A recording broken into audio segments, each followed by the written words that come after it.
皆さんこんにちは。視線 X 坪内和夫と申します。これから日本ロック史上最大の伝説と呼ばれる裸のラリーズについて語っていこうと思います。私については概要欄をご覧になっていただけるとわかると思います。伝説というのは人々に語り継がれているということですが、語り継いでいくうちに尾ひれがついていくということも重要だと私は考えます。それでラリーズにはいくつかの伝説があります。まず音が大きいこと。これは伝説的に音が大きいということです。もう1点は元メンバーの中にハイジャック犯がいたということです。その2点が大きいですが、他にも活動期間30年で正式リリースが3枚だけ。これはオリジナルアルバムを3枚同時に出したんですけれども、他には1枚のコンピに参加したのと雑誌の付録で7インチレコードを1枚リリースしただけです。その結果作品が希少価値を見ました。第一に特筆されるのはやはり音楽的に音の大きさです。これは警察を呼ばれたとか、途中で強制的に電源を切られたとか、とにかくショーとして成立する以前に音が原因で常軌を逸した出来事が起こって、それを人々が語り継いでいくんですね。音によってライブ会場の重い扉が開いたり閉じたりしているのを実際に見たなんていう人もいます。伝説ってそれでもなんだかよくわからないという人にイメージしてほしいのは、ベルセルクという漫画があるんですが、いわゆるカリスマのずば抜けて優秀な人間のグリフィスという人がいて、その人の軍隊に入って戦っていると自分が物語の中にいるような、歴史の一部になったような気がするみたいなセリフが出てくるんです。その話ではみんな生贄になって、死んでしまうんですけれども、これと同様の心理的な動きはラリーズのライブでも起こっていたと想像できるんですね。どういうことかというと、非常に大音響でお香の香り漂う空間でライトショーとかいわゆる非日常空間が演出されているんです。その中で圧倒的な大音響を浴びる。それも時間通りに始まらなかったり、警察が来たり、何が起こるかもわからない。日常から逸脱して、そして元に戻る。いつもよりちょっとだけ死に近づく行為なわけです。それで音楽を聴くという行為が良質なオーディオで快適に音楽を楽しむみたいな思想とは対極にある。むしろ苦痛の中で陶酔して個別の体験として持ち帰ったものを他人に伝えていくんです。それが伝説です。ニーチェから引用すればディオニソス的なもの、カオスによって抑圧された日常を解放する、そうした要素が結成当時からあったんではないかと思っております。それでは裸のラリーズとは何かということですが、これは一言で言えば水谷隆という人がずっとやっていたバンドです。それでこの水谷隆という人はとにかく人前に出ません。インタビューで残っているものでは、1993年にミュージックマガジンという雑誌で湯浅学さんという方がファックスでインタビューをしている。長いのはそれだけで、それ以外ですとウブドさんという方がまとめたアーカイブの中でほんの数行のインタビューが1970年代に一度ある程度です。大抵の人間は自分のことについて語りたがるものですし、ましてや表現活動をやっているわけです。水谷という人にはそれがなかったということですね。隠遁した伝説的ミュージシャンというのでは、他にグレン・グールドというピアニストが思い浮かびますが、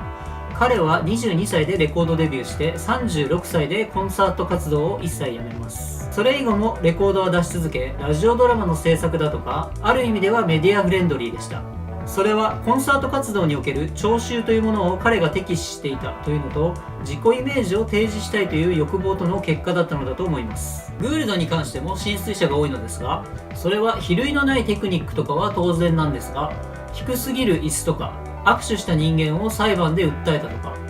演奏前にお湯で手を洗う儀式とか、演奏中に歌うとか、斬新すぎる解釈とか、端正な容姿とか、そういった複合的な人間らしさが人を引きつけるのだと思います。面識のない人間に親しみを持つということで、それは共感であったり心理的に感染する。グールドの場合はその行為に常軌を逸したところがあって、それは人々がしたくてもできないことだったりする。芸術のために全てを捧げた結果として一般的な社会性から逸脱してしまう。あくまでも結果として逸脱しているわけで、意図的に逸脱しているわけではない。凡人にはそこまでのことができないわけで、それが憧れにつながります。裸のラリーズの水谷さんに話を戻しますと、ライブの前にタクシーで乗り付けて、開演時間がとっくに過ぎているのに2時間以上待たせるらしい。それでお客さんは特に怒ることもなく待ち続けます。水谷さんもまたある特殊な美意識によって自己を厳しく律した人間であるわけです。そういった美意識の中で自身の姿はライブの時だけ、それも自分が納得できるものだけを提示したいということは言えると思います。年代を追うごとに少しずつ変質しているとは思うんですけれども、そういう傾向は変わりません。いわゆる高機能ギフテッドという人々、厳密ではないけれども天才という人々は、日本では例えば計算能力だとか記憶力だとかが幼い頃から高いことだと思われていますが、それは古い定義で、現在では倫理観だとか正義感だとか美意識だとかが幼い頃から発達している。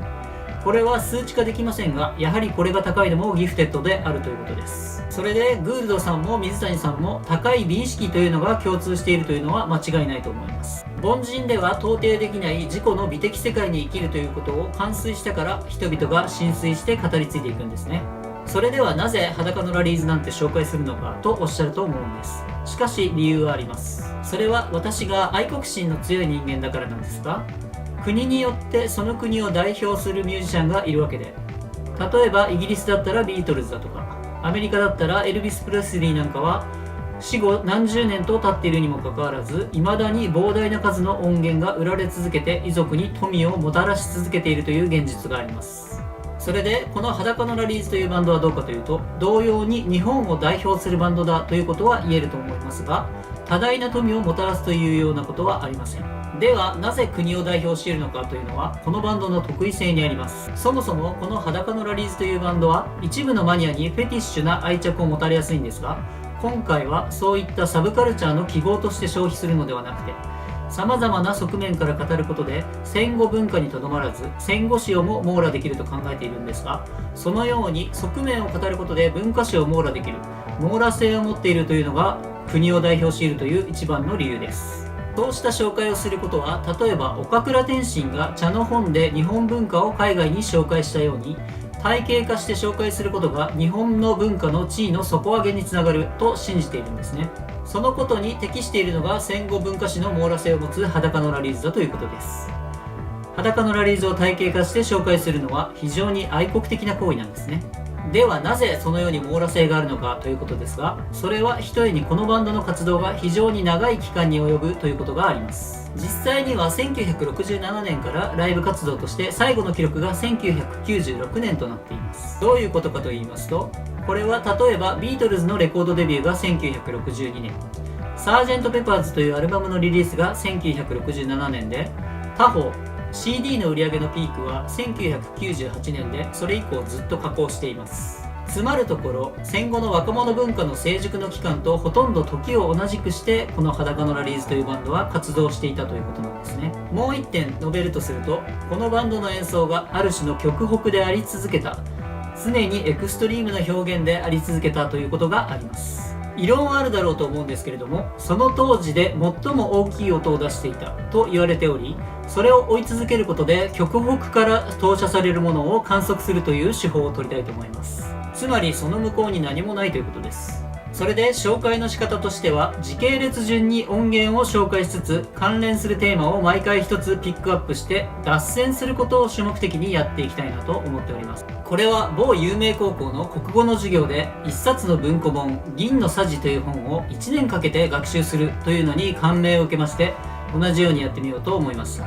ですから今回はイントロダクションとして伝説というのを扱ってみました。